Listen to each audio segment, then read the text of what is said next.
अशोक चौहान को धक्का या अशोक चौहान की चाल? राजनीति में कब क्या हो जाए कुछ कहा नहीं जा सकता। फिलहाल नांदेड़ की राजनीति में कुछ ऐसा ही ट्रेंड देखने को मिल रहा है। अशोक चौहान के करीबी विश्वासपात्र पूर्व पालक मंत्री डीपी सावंत ने कांग्रेस से नांदेड़ उत्तर विधानसभा चुनाव लड़ने की इच्छा जताई है। उन्होंने नांदेड़ उत्तर से चुनाव लड़ने के लिए कांग्रेस पार्टी में आवेदन भी दाखिल किया है। डीपी सावंत की इस भूमिका पर कई सवाल उठ रहे हैं। वहीं अशोक चौहान के लिए ये एक बड़ा झटका माना जा रहा है। अशोक चौहान लोकसभा चुनाव से पहले बीजेपी में शामिल हुए थे और उनके प्रवेश के बाद उनके कई समर्थक भी बीजेपी में शामिल हो गए, लेकिन डीपी सावंत ने इस पर अपनी भूमिका स्पष्ट नहीं की थी। इस पर सभी की नजरें लगी हुई थी कि वो बीजेपी में जाएंगे या कांग्रेस में ही रहेंगे। लेकिन कुछ दिन पहले उन्होंने शंकरराव चौहान की जयंती के अवसर पर नांदेड़ शहर में विभिन्न कार्यक्रम आयोजित किए थे।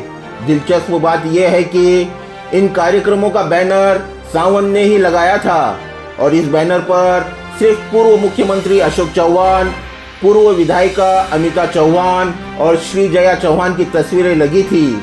इस समय उन्होंने अपना रुख साफ कर दिया था कि वो पूर्व मुख्यमंत्री अशोक चौहान के साथ रहेंगे। लेकिन कल बुधवार को सावंत ने कांग्रेस पार्टी के सामने नांदेड़ उत्तर सीट से चुनाव लड़ने की इच्छा जताई है और कहा है कि वो कांग्रेस के साथ है। लेकिन स्थानीय कांग्रेस पदाधिकारियों ने अशोक चौहान के समर्थकों के कांग्रेस पार्टी में वापस आने का विरोध किया है।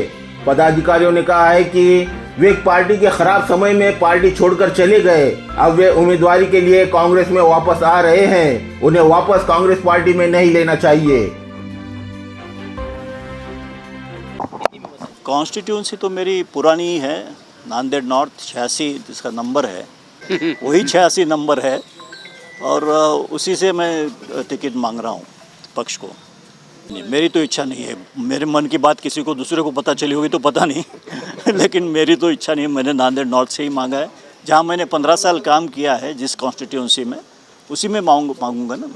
लोकसभा में आप सक्रिय नहीं थे तो ऐसे आरोप लगाए गए कि अशोक चौहान साहब के प्रेम में आप जो है सक्रिय नहीं हो सके। नहीं, सभी को पता है कि मुझे इंजरी हुई थी, एक्सीडेंट हुआ था और मुझे 3 महीने रेस्ट करने को कहा था और बार बार ऑपरेशन होने से मैं एंड में ही बाहर पड़ा हूँ। सिर्फ वोटिंग के दिन बाहर पड़ा था घर से और इसलिए मैं बाहर था, यानी पॉलिटिक्स में नहीं, प्रचार में नहीं था।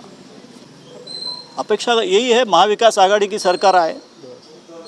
टिकट देने के बारे में देखो कई लोगों ने मांगे हैं, हमारे सत्तर भाई भी इच्छुक है, कई लोग इच्छुक है यहाँ पर। जो पार्टी चाहेगी वो हम सत्तर भाई को मिल तो हम सत्तर भाई के पीछे खड़े रहेंगे, कोई प्रॉब्लम नहीं। देखने के लिए हमारे चैनल को लाइक और सब्सक्राइब कीजिए।